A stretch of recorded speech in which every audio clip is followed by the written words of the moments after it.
Coucou tout le monde, soyez les bienvenus. Dans cette vidéo, je récidive avec la mise en couleur d'un de mes tampons avec de la gouache. En l'occurrence, c'est un des tampons Gnome Amoureux de chez Tout en Colle. Je vais commencer par faire le fond. Alors j'avoue que je ne sais pas trop bien où je vais, hein. J'ai choisi d'utiliser la gouache parce qu'il y a longtemps que ça me trotte dans la tête. Donc quand j'ai une idée en tête, il faut que je la fasse sortir pour pouvoir passer à autre chose. Donc je commence par bien mouiller mon papier aquarelle. C'est un papier aquarelle 300 grammes.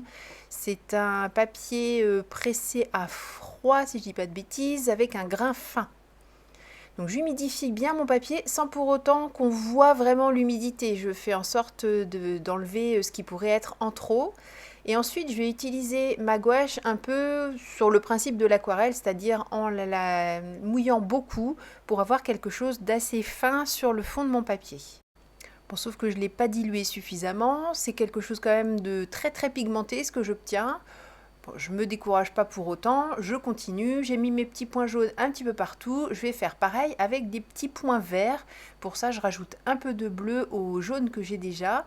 Alors je sais, j'avais du vert sur ma palette, mais j'avais envie d'un vert très proche de mon jaune, en fait, très lumineux. De la même manière que tout à l'heure, je mets des petits points verts, j'en mets davantage parce que le jaune c'était juste pour apporter la petite lumière, la petite brillance, et franchement c'est d'une laideur sans nom. Bon, vous me connaissez bien maintenant, vous savez que je lâche pas l'affaire aussi facilement, j'allais pas m'arrêter, j'allais dire en si bon chemin, en aussi mauvais chemin.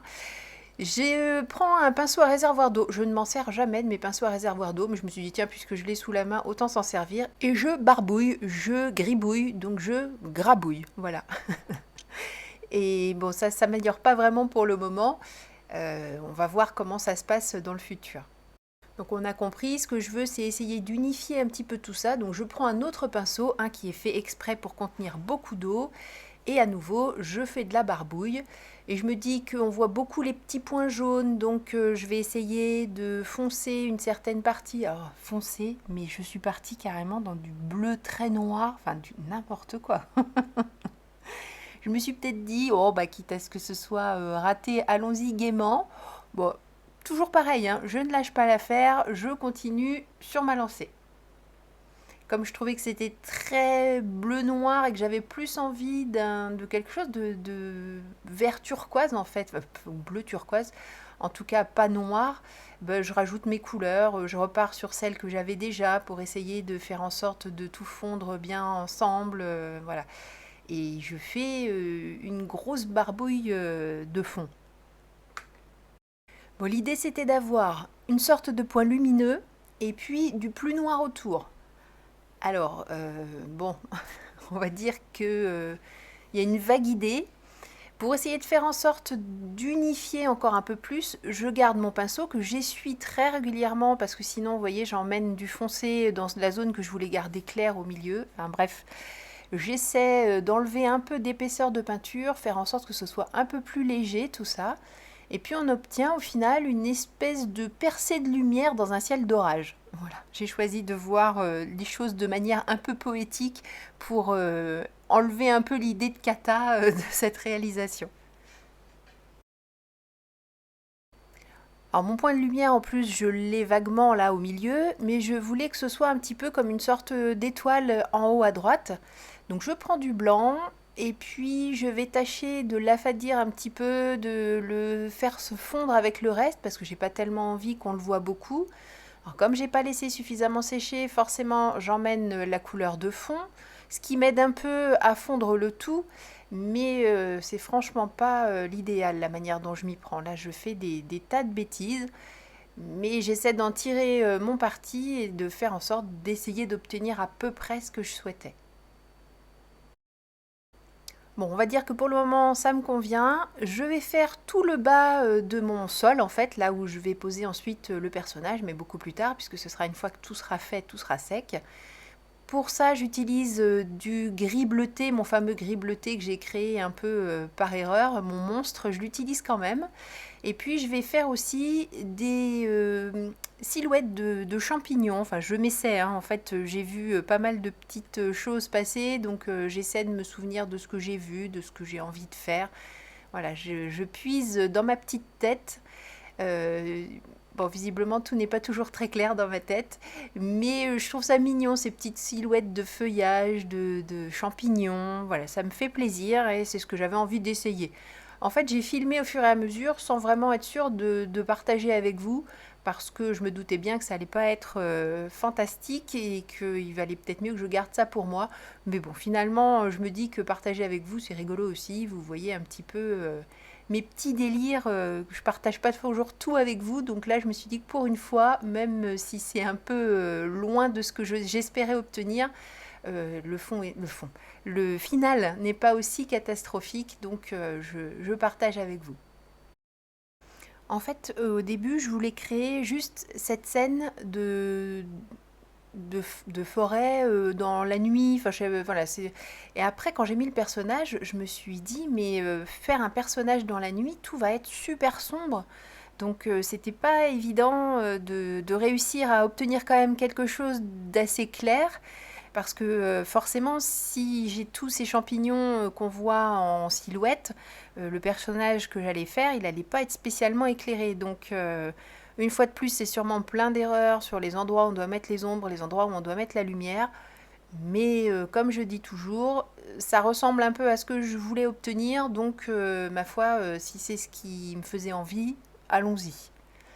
J'accentue un petit peu ma lumière, donc je recommence avec mon pinceau blanc, enfin mon pinceau enduit de blanc et puis de la peinture que j'essaie d'emmener en une espèce de forme d'étoile. Je sèche mon pinceau et je tire la couleur de manière à avoir quelque chose de diffus. En fait, on voit bien cet éclat façon étoile, mais ça reste très discret sur le fond de mon papier. Bon, là, l'idée, c'était d'essayer d'obtenir, alors pas un effet bokeh, je voulais faire comme des espèces, je savais pas trop, des petites lucioles, ces petites taches de lumière que l'on voit quelquefois, vous savez, les petites poussières quand on a les rayons du soleil. Et bon, comme c'était pas évident, j'ai fait finalement plein de petits points, plus ou moins blancs, plus ou moins jaunes très clairs, un peu estompés ou d'autres au contraire très présents. Et puis, je trouve que le rendu final est pas trop mal pour une fois. Enfin, pour une fois. Là, je suis contente. C'est vraiment ce que je voulais, cet effet un peu féerique de petits points de lumière dans ma scène de forêt. Maintenant, je vais essayer d'amener un peu de lumière sur le devant, puisque ce gros truc noir dans le bas, c'est juste le fond en fait de ma végétation. Et je vais ajouter par petits coups de pinceau et par couches successives des effets d'herbe. J'ai choisi d'utiliser d'abord du jaune, enfin vous allez voir, je vais tâtonner, je ne sais pas trop quel pinceau utiliser. Là j'ai ce petit pinceau coupé en biseau, alors je ne connais même pas le nom des pinceaux, ne me demandez pas, de toute façon ceci n'est pas un tutoriel, ceci est un partage d'un petit délire perso. Donc voilà, c'était juste partager un moment avec vous de créa. Vous voyez que finalement ça ne me convient pas ce pinceau, donc je repasse à mon petit pinceau rond. La plupart des pinceaux que j'utilise, ce sont soit mes pinceaux pour peinture acrylique, soit mes pinceaux aquarelle. De toute façon, je ne pense pas qu'il y ait des pinceaux dédiés vraiment à la gouache. Je ne sais pas, mais je ne crois pas. Et j'arrive à me débrouiller avec ce que j'ai.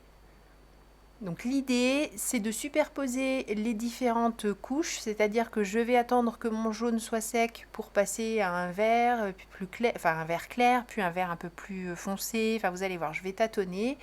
Et puis je vais faire en sorte aussi de fondre, parce que là j'ai juste ce trait sur le dessus, mais je vais essayer de faire comme des petites, des mini collines en fait. Enfin, on va voir ça tout à l'heure.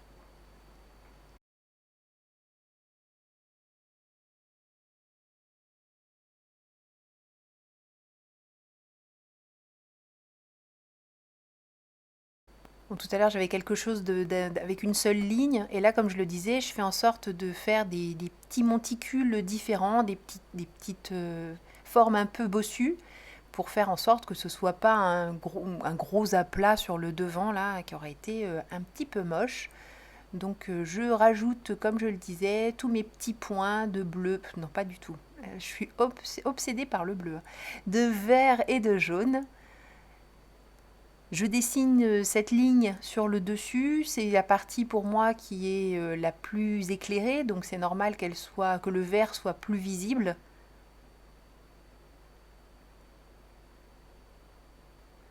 Donc, vous avez vu, je travaille toujours plus ou moins avec les mêmes couleurs. Là, je me suis dit qu'il manquait une petite touffe par ici, parce que ça faisait encore quand même ce gros truc. Alors, je cherche pas à dessiner des brins d'herbe, hein, je fais des petites taches avec le pinceau, pas vraiment plein de peinture, c'est un tout petit peu sec, c'est entre le pinceau très sec et le pinceau, enfin je sais pas comment, c'est très utile ce que je vous dis. Enfin, vous voyez, la peinture est pas telle qu'elle sort du tube, quoi. Je fais en sorte de la sécher. Et là, encore plus, je reprends mon pinceau biseauté parce que cette fois-ci, il me paraît intéressant. Et là, je vais tirer du jaune très très foncé, alors très foncé, non pas du tout, très diffus. En fait, c'est pas que j'ai mis de l'eau dedans, c'est que le pinceau est quasiment sec. Donc, je mets des petites taches de jaune presque sec sur le fond noir. Je vais essayer de me rapprocher un peu pour que vous voyez mieux.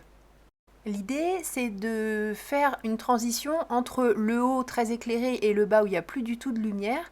Et c'est pour ça que je voulais une couleur très douce en fait. Je ne veux pas quelque chose de trop prononcé. Comme ma première couche vert clair est sèche, je repasse, alors toujours avec mon pinceau biseauté finalement, j'ai trouvé comment tapoter, faire en sorte que ça ressemble un petit peu à des petits brins d'herbe. Et je fais une couche supplémentaire. Là, je trouvais que c'était trop jaune et pas assez vert du coup. Donc je rajoute un peu sur le même principe que tout à l'heure. Je mets de la peinture dans mon pinceau, je la sèche sur ma palette et je brosse en fait pour vraiment étaler un minimum de peinture, faire en sorte de faire des fondus très légers. Alors une fois de plus, c'est sûrement pas comme ça qu'on s'y prend, mais c'est comme ça qu'intuitivement j'avais envie de le faire. Bon, il faut que j'amène un peu de lumière aussi sur le tronc de l'arbre. Toujours avec mon fameux pinceau que j'ai trouvé comment utiliser, en tout cas pour ce que j'ai envie de réaliser. Et toujours avec ce principe de la peinture quasi sèche sur mon pinceau, en fait, pour faire des choses très fines. J'apporte des sortes de petites lignes. Alors je dépasse. L'avantage de la gouache, c'est que ça se gomme. Alors c'est pas de la gomme bien sûr, c'est que je mouille mon pinceau et j'enlève la couleur. Sans trop insister parce que sinon je réactiverais la couche du fond qui est déjà bien sèche et ce serait dommage de faire une tache, mais là j'ai réussi à enlever le petit morceau de gris qui dépassait beaucoup. Comme tout à l'heure, j'ai mis du blanc, maintenant je mets du jaune. Toujours sur ce principe, et puis ce petit pinceau biseauté, là pour faire ça, ma foi, ça fait des lignes bien fines, ça me plaît bien. De la lumière, j'en mets aussi sur le dessus de mes champignons.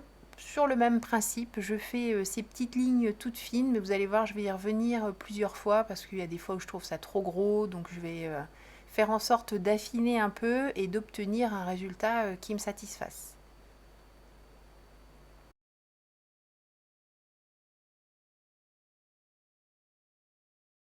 Alors le champignon qui est à droite, là en fait l'idée c'était de le faire le plus transparent possible, mais comme les couleurs de mon fond sont pas super jolies, eh bien je vais finalement remplir avec mon fameux gris tout moche là, enfin tout moche, non finalement il est bien ce gris, pour faire en sorte de boucher le chapeau. Une fois que tout est bien sec, je considère que la partie peinture de fond est terminée. Je vais déplacer tout l'ensemble dans ma presse de précision puisque je vais faire en sorte de tamponner Madame Gnome. J'ai repéré l'endroit où je souhaitais la positionner sur ma peinture et je la tamponne à la Versafine puisque comme je vais utiliser des choses qui sont à base d'eau, forcément je ne voulais pas que mon encre file dans mon dessin.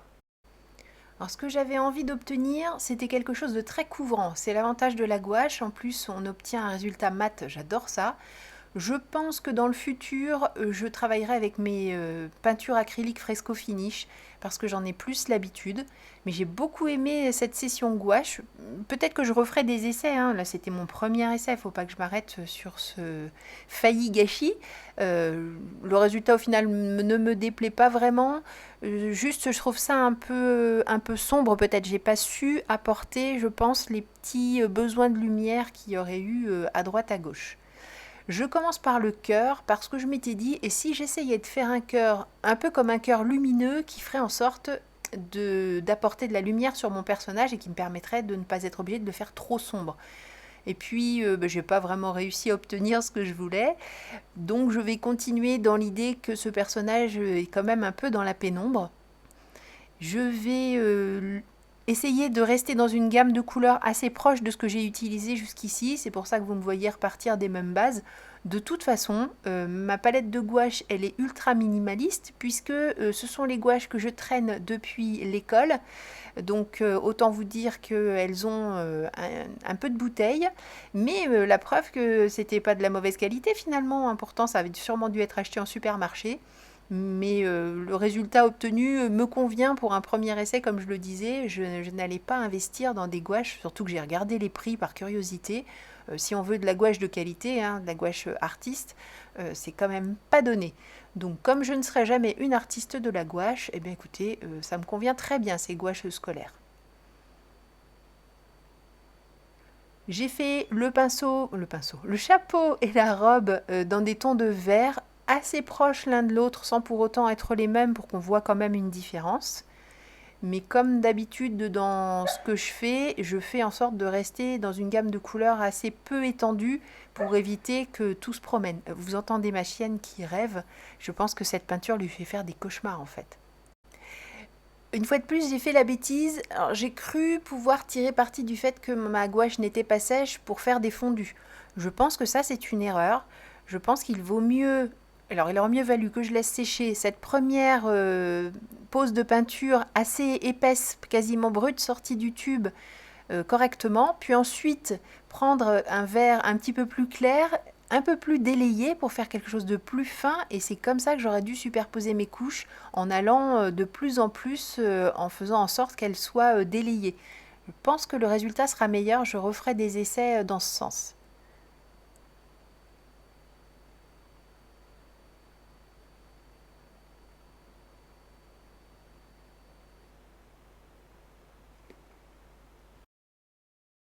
J'accélère pas mal parce que en fait j'ai tout fait pardon sur le même principe d'essayer de faire mes fondus alors que comme je l'expliquais il aurait mieux valu que je procède par couches de plus en plus diluées. Je pense que ça aurait été plus joli ou au contraire de moins en moins dilué. Non, c'est ça qu'il aurait fallu que je fasse un fond assez clair et que je vienne avec des épaisseurs de moins en moins diluées. Enfin bref, je ferai des essais et puis je partagerai peut-être avec vous une nouvelle réalisation parce que au final, en regardant la vidéo au fur et à mesure que je fais le doublage, je me dis que c'était bien agréable finalement et que j'ai très très envie de renouveler l'expérience.